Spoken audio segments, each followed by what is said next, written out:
Hey everybody, Ron Burke, Editor-in-Chief for Gamingtrend.com. You might have recently seen our unboxing for the Lightbase 600LX, but this is the system that we're going to build in. This is the Lightbase 900DX. So without further ado, let's unbox this thing and see what's inside. Same trick as before for unboxing things. Simply pop the hold handles out. It'll make things a lot easier to get out of the box.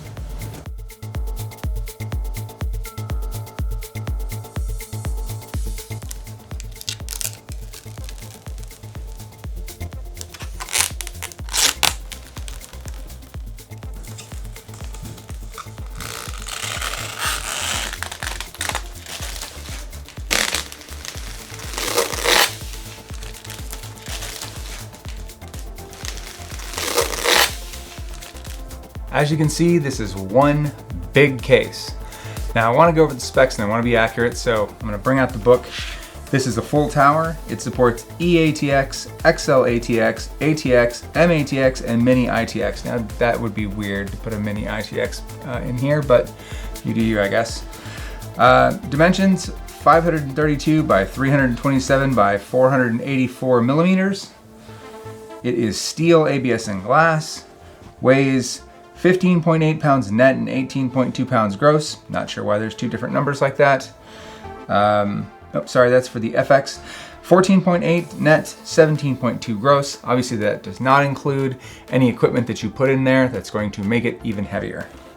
For the I/O, you can see that up front we have one USB 3.2 Gen 2 Type C, two USB 3.2 Type A, HD audio combined, ARGB controller, reset button, and power button. That last thing is the pet peeve that I have with this case, and I also have it with the 600 unlabeled buttons. I have no idea what they do. They're not labeled. I guarantee you I'm going to reset this thing and not mean to. I guess it's time to 3D print some button labels. I'll take care of that after the build. So let's open this up rather than going through these. Let's open it up and I'll show you where all of these things exist inside the case so you can get a better visual of how this might work in terms of airflow. Before we go moving this thing around, I'm going to show you one of the biggest tricks that this thing has. It's kind of amazing. So we're going to remove the feet from the bottom. So I'm going to set this thing on its rear for a second so you can see the feet. So these feet go inside this track system. They simply rotate and pop off. Reason being, there are some cases that require extensive configuration changes to be able to change the orientation. You just saw all the work I need to do to change the orientation on this one. On this rear vent, I simply pop off the feet, like so. These little plugs.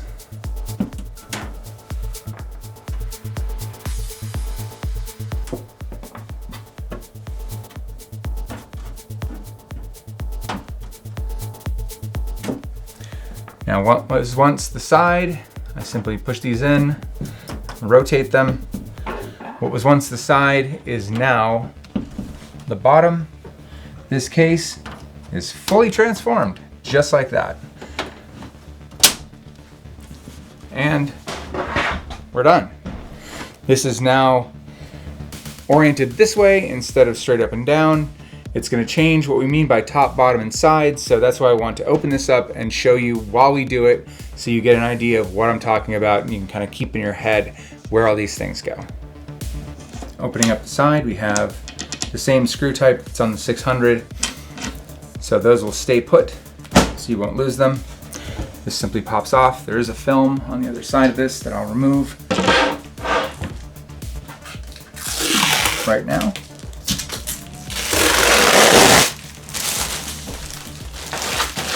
Now we are inside the case. So as you can see, the orientation has changed. We place our motherboard here, or we will place our motherboard here. We are building inside this case. You can see this is where the power supply will go. We'll get a closer look at that when we open up the rear of this. And we have a number of features that aren't on the 600 that are kind of impressive in this. So there's a little bit more cable management. This is not just simply bigger. There's certainly some new things under the sun. As I mentioned, I want to make sure that I get the numbers correctly, so I will pull out the manual to make sure that I do that. So this is technically the top. We've now made it the side, but This top area here supports a radiator of 120, 140, 240, 280, 360, or 420.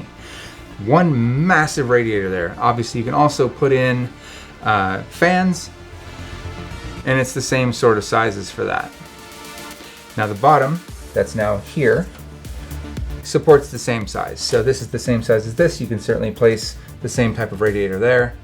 On the rear, we have a 120 millimeter slot. You can put a fan, or you can obviously put in a radiator there. So if you have one of the single box CPU coolers, you could put it there if you were so inclined. Now heading over here, you have this long path that was once the side. This is where you can mount, I want to make sure I get this right, 3 140 or 120 millimeter fans. So they're light wing fans, can be put in here. On the 600 series, they're automatically installed. Here we're going to go ahead and place them ourselves. So they're giving you more flexibility in this case, as it is a larger case. Obviously you can mount the same radiator system here as you'd be able to mount here. And they keep it simple by having this rail system. All of these plates can be removed, so to get to this bottom plate, simply do this. Pops right off, and now I have access to be able to mount radiators and fans. Let's take a closer look at what's going on with these side vents. What was once the top and bottom, which are now the sides, the way we have it oriented, have a removable filter. So you simply pop this out, and you can now clean this. There's no screen or anything like that on this side, so you can simply blow that out, run a brush through it, keep it clean. When you're done, slide it back into place, like that, push down, and now you've got that screen back in place, all clean. For completeness sake, we'll go ahead and take off what is now the bottom, what was once the side, and has a very similar system as we saw on these side vents. This simply pops in a direction, let's see. Oh, this one's magnetized, there we go. It slides down towards the screws, and you now have the ability to clean this. This does have that pinhole system, so you can get some airflow through this even without this, but simply clean this and replace it. Pops in there, locks in place, he says, as he misses one of the tabs. There we go. And back on it goes. We're gonna leave that off because we're gonna be inside the case looking at what's going on in this rear space. As I mentioned, your power supply will go in here in the back. It's gonna rest here on these little rubber grommets. So it's gonna sit there. These are not just for comfort, they're absolutely for noise dampening, so that your power supply will sit right there. Obviously you'll do your cable routing back here. This little vanity plate opens up where you can route your cables and then hide all your SIN. You might notice these rubber grommets. Those are not by accident. Those are for mounting those 2.5 millimeter SSDs. So if you happen to still be running those, you can mount those right here. Remember the golden rule, spinning platters, 133 megs per second. Those little square SSDs, around 550 frames, 550 megs per second. When you get into SSDs, thousands. So 5,000, 7,000, even the new ones, 10,000 megs per second. So unless you have a real good reason to have these, you're probably not going to use them. But if you do, like you're running a Plex server or something like that, you have the option. Removing the cage is pretty simple. A couple of screws will free it up. Obviously by my normie screwdriver, I don't have iFixit as a sponsor.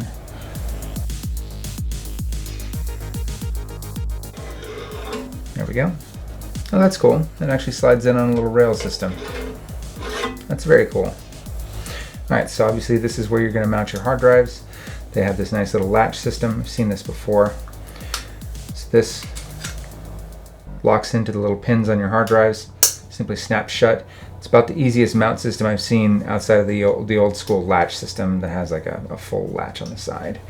Pretty slick. All right, set that aside. We can start to take a look at what's going on underneath. Down here we have our first ARGB board, so that's unpopulated. That's ready for you to hook up all of your fans, as is this one.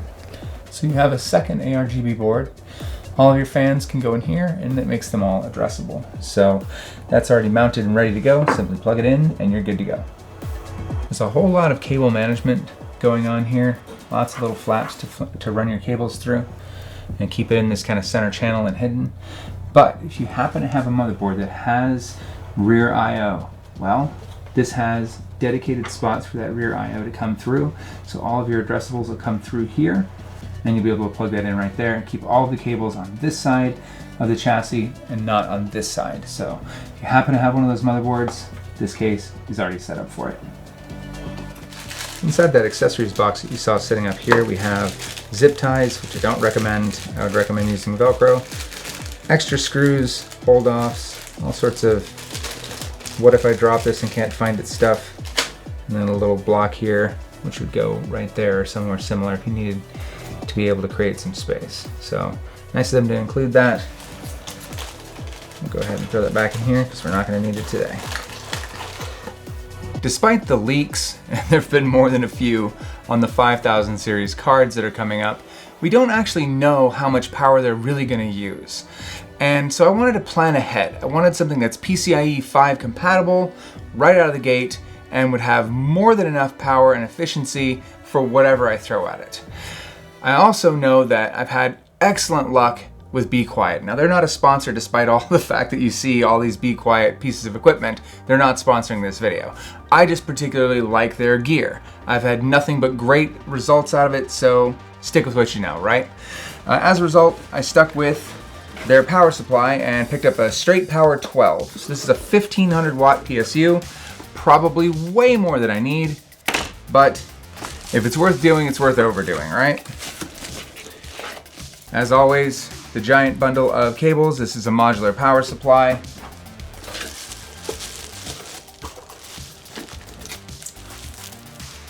All of the modular power supplies.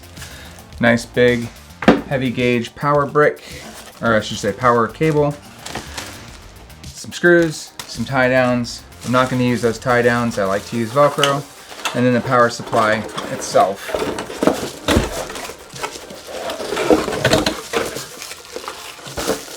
Which does not want to be free of its cardboard prison. There we go. So they have streamlined their packaging. Their packaging used to be twice as big for the power supplies. This is nice for when you want to throw everything back in the box and put it away. But standard power supply, that's going to fit nicely in here. I do wonder if at some point in their future they're going to start making these in white to match the rest of the device. But either way, this is going to be behind that case chassis portion, so nobody will see it anyway. Let's go ahead and get that loaded up into the machine and get the rest of this stuff cleared up. Back to the case for a moment. There is another decision that I don't really have the equipment yet to make, and that's whether I want to mount the GPU vertically or horizontally. On the back of this device, or I'm sorry, I should say the case, on the back of the case, you can reorient the rear plate where you have all your PCI slots. You can unscrew that and reorient it.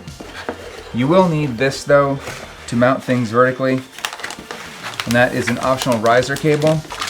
So I went ahead and picked that up. I've got that set aside if I happen to make that decision or if I happen to change my mind.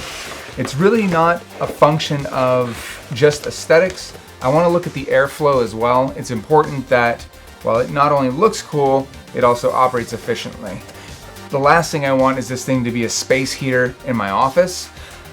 That's a problem, especially during the summer here in Texas, so I want to make sure that this is operating efficiently and it's cooling efficiently. So that means figuring out whether or not this causes a problem with airflow or not.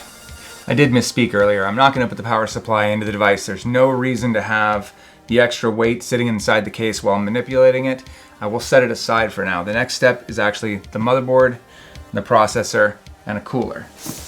Again, I've had really great luck with Be Quiet, so just like when I built my 900 series, I'm also going to use a light loop. These look great, they're addressable, I know they work with the ecosystem and they're very efficient with cooling. I haven't had a problem with the last 2 generations of these that I've used, so go with what you know. We're gonna be using this, and I have some specific thermal paste that I'll also be using. Thermal pastes are kind of a personal choice for me. I've used a lot of different thermal pastes over the years, and I've kind of settled into using Arctic Silver. I know it's wildly popular, but I've tested quite a few, and they really have been, for a very long time, the best on the market. That is no longer the case. I did a review earlier this year, I believe, might have been last year. The year's been a long year. For a company called Thermal Hero. And you might recall from that video, I'll try and link it in the description, that I tested this against Arctic Silver and a couple other thermal pastes, and I found that every single one of their lines was at least 10% more efficient in thermal exchange than anything that Arctic Silver had to offer. This stuff is liquid gold, and it's priced about the same as really any other high-end Arctic Silver type material you can find, but again, easily 10% better.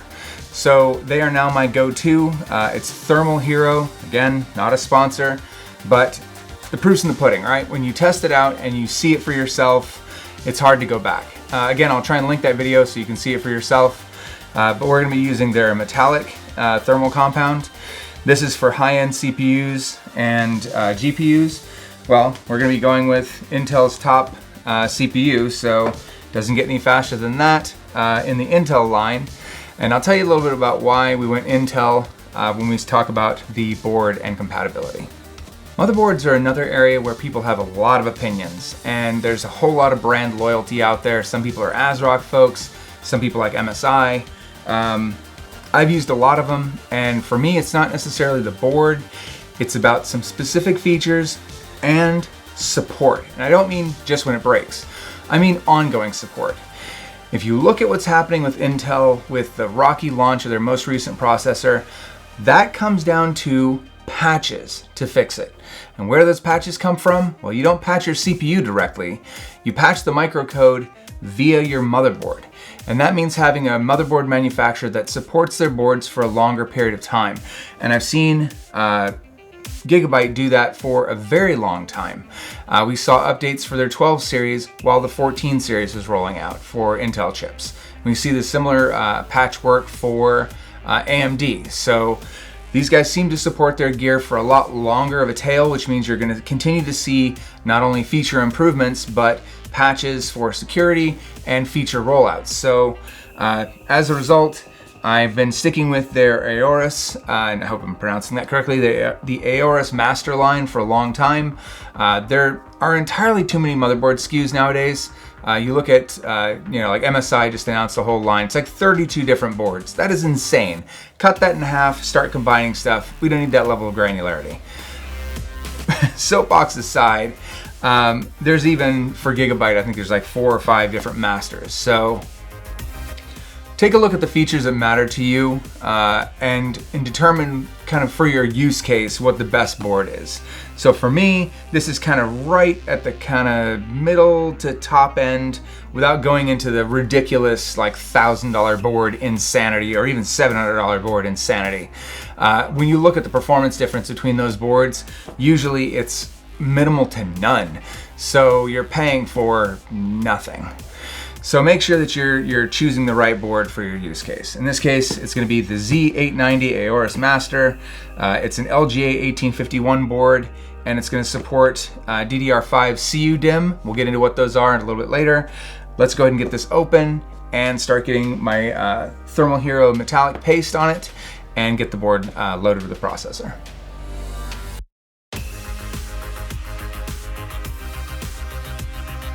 It's kind of an offshoot, but I wanted to talk about this. Can you set your motherboard on an anti-static bag? You'll see some people that say, absolutely not. You're guaranteed to cause problems for your board. And other people are like, you're insane. We're in the you're insane camp. This does not matter at all. What matters is that the device is set on something non-conductive. This board is grounded to the legs, which is grounded to the floor. This anti-static mat is sitting on a piece of cardboard. There's no static around here. We've got tons of humidity pulling devices in the house to make sure that we don't have any sort of static in the air. So I'm quite certain that setting it on this bag will make no difference whatsoever. It's a good surface for us to be able to get the rest of our work done, getting the processor loaded onto the board, so no need to worry. Because I've been using Gigabyte for so long, I also know there's one more thing to look up. This is version 1.0 of this board. There's 1.1 and 1.2 out in the field. You don't need to really worry about that. You just need to know which one you have, because when you go to do BIOS updates, it might matter. Looking here in this corner, you can see it says Rev 1.0. So just make sure that you know which Rev you have, because you're going to get asked when you go to do BIOS updates. So I promised I would address why Intel. Knowing full well, I picked this up after all of the benchmarks had come out, showing that AMD had basically eaten Intel's lunch on just about any game you could throw at it. So why? Why would I pick something that I know is not going to get as high of a frame rate? And the answer is simple. VR. I have on numerous occasions built entire systems around AMD infrastructure, and inevitably, every single time, I've had problems with VR. And the answer has always been the same from AMD. Well, give us some time. We'll figure it out. And sometimes they do, and then they break it again, and then it'll work for a while, and they break it again. And generally speaking, if you are using VR, I have to say, at least from my experience, Intel's stability beats all. So, because I'm very heavily into VR, it's Intel all the way. Taking out this thermal cleaner from, here we go, the Cleaner Plus. So this is from our folks at Thermal Hero. We're just basically making sure there is absolutely nothing on the processor. I want to ensure the cleanest possible interface between the paste and the water block. We're going to set this aside, and we're going to do the same thing to the water block to make sure that it is also clean. You can see that's already evaporating. That would be the alcohol that's on that pad. All right, now comes the part where I'm going to get all sorts of people yelling at me about my thermal paste application, but all right, we're going to be running this water block up here. I went ahead and made sure that I had the fans mounted in such a way that the cords are facing to the rear for management, and then this is going to sit like so on the CPU. So I now have kind of a visual of where this is going to go. It's better to take a second to kind of confirm that before you go ballistic applying things, especially since what I'm going to say next. There are a lot of ways to apply thermal paste. I would argue there's as many as stars in the sky, and everybody has their own opinion. I have spent decades doing this stuff, and I can tell you the secret is that there's no secret. I'm going to repeat that. The secret is there is no secret. What I mean by that, you don't have to put an X on it. You don't have to, I mean, even these guys include a little scraper to spread things around and all that. You don't need any of it. What we're going to do is apply about that much on the IHS, and we are done. That's it. That's the whole story. The secret is there's no secret, because we're going to use the pressure from here to do the job for us. I'm going to double check that orientation because I only get one shot at this. Okay, so that's going to be like so. Okay. I say we're going to get one shot at this because we're going to use the downward pressure of this cooler to apply all the pressure to the CPU. So I gotta be really careful that I hold this in place, don't lift it up. Now on a cooler that has 4 posts, you would alternate in a cross pattern to make sure that you're evenly applying. Here, we only have the 2, so we're just gonna go back and forth, applying even pressure until we're all the way down. And that in turn is going to spread out the thermal paste equally and evenly. It'll ensure that we have proper coverage and no special weird patterns have to be followed other than back and forth, back and forth.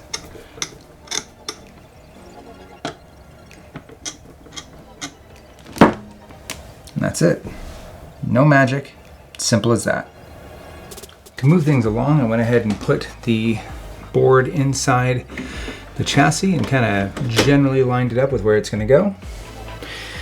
Because motherboard manufacturers no longer seem to include any screws anymore, I went ahead and grabbed my set. So we've got chassis screws right here.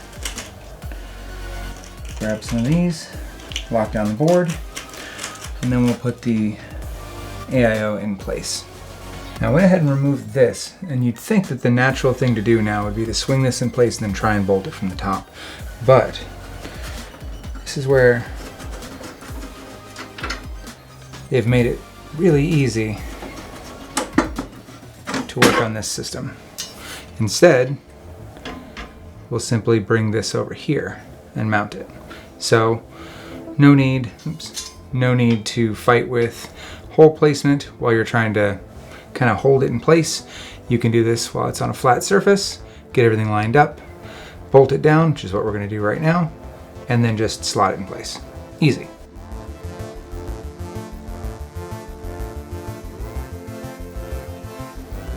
All locked in. Now we simply drop this back into the little tabs you can see underneath. 1, 2, 3.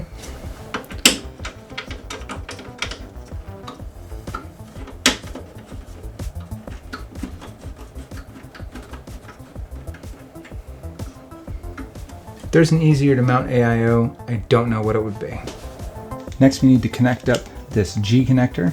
This is how GIGABYTE connects everything to the motherboard. Makes it nice and easy, throw all of your leads in there, and then it just pops right onto the board. From here we're slowly connecting all of these cables that are frankly well documented at this point. So this plug here is a USB header, right? So this will come around the corner, lock in like that, and that's done. We'll clean up the cable management as we go. These will plug into a SATA connector. This F panel is going to be, I guess, how we connect the front panel buttons, which should be new to me. But the rest is just more RGB headers, and then loading fans, and buttoning up the overall look and feel inside the case, and then loading components.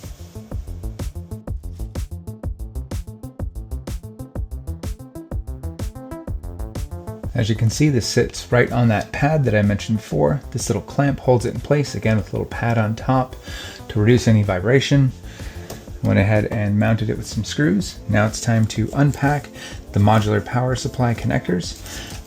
This is modular, as you can see on the back, and it is PCIe 5.0 ready. Everything is clearly marked: motherboard, PCIe, drives, P8, P8, PCIe, PCIe. Very easy to follow, and those are obviously connecting to the same labels that you have here. Because it's modular, we're only going to unpack the cables that we need, which will actually be a pretty small list because we're not using a bunch of mechanical drives. Really, it's going to be that, which is your PCIe 5.0 connector for your GPU. Instead of using multiples of these, we'll use one of these. The main board, and really enough connectors to connect up the rest of the power for RGB and kind of the case at large. And that's it. It should be a very short list of devices to connect with a very small amount of cables.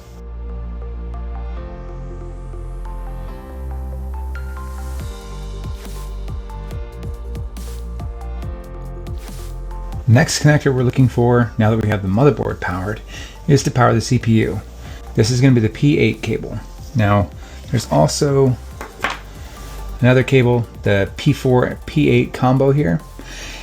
Almost every modern motherboard now uses a P8, so if you have both, well, you're obviously going to connect the larger of the two. So in this case, it's going to be the P8. We're going to run that over the top here because that is where the CPU connector is. It is always a pain, so prepare for that. I went ahead and moved the first P8 over because this split one's going to be a pain. I know I said that these are always hard. These just really suck.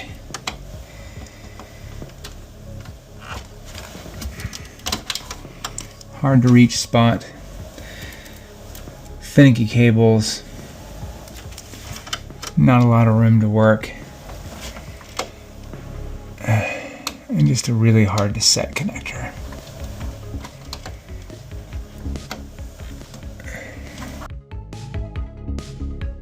After an excessive amount of swearing, both cables are seated. We'll feed this back through. Get that onto the power supply. Get these cable managed. Move on. I don't want to get demonetized, so we're just going to skip the swearing part. As I mentioned, we have 600 watt connectors, and those are the same on each side, and we have 2 of them.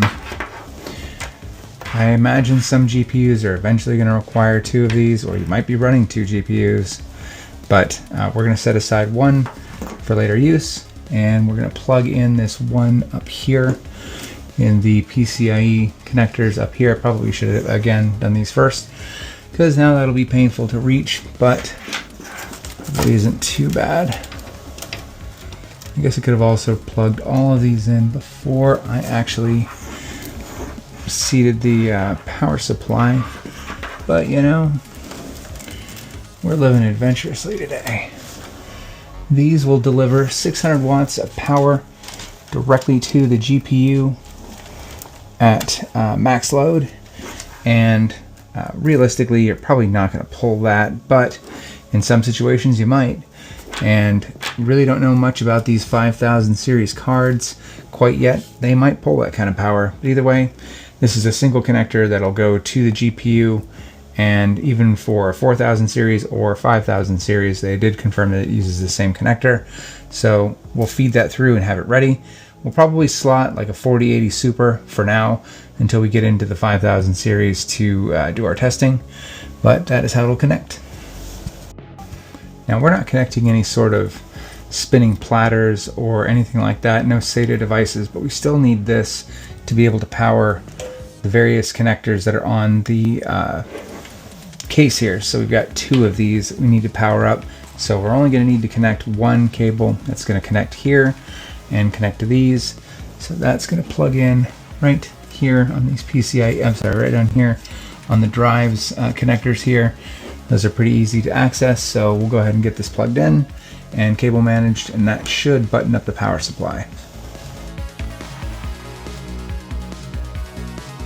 I'm not going to win any awards for cable management, but not too shabby. This is able to close without any problems, not having to stuff anything on there, and the case will fit on there without any pushing or shoving. You don't want that anyway. You really don't want to push on power cables or anything that's carrying a current. That's a great way to start a fire. So not too shabby. I'm pretty happy with it. Of note, I actually will be installing 1 drive. I do have a 12 terabyte drive that I use for storage for capture. So I will be adding that to this eventually. But for now, I think we're ready to button this up and power it up.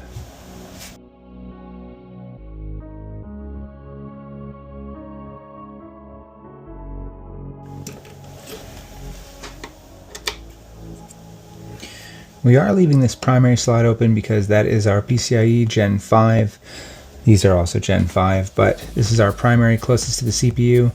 When we get our Gen 5 drive, it will go in there. But in the meantime, these guys will be just fine here, and they'll get all the maximum speed that they could possibly get in those slots anyway.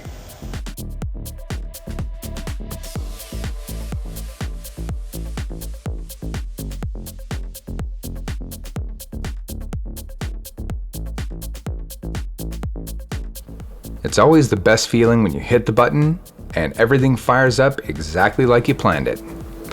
With that, this machine build is complete. I'm Ron Burke, Editor-in-Chief for Gamingtrend.com. Let me know down in the comments, are you going to build yourself a new Intel machine based on the new architecture, or maybe a shiny new AMD machine? Thanks for watching, and we'll see you again very soon.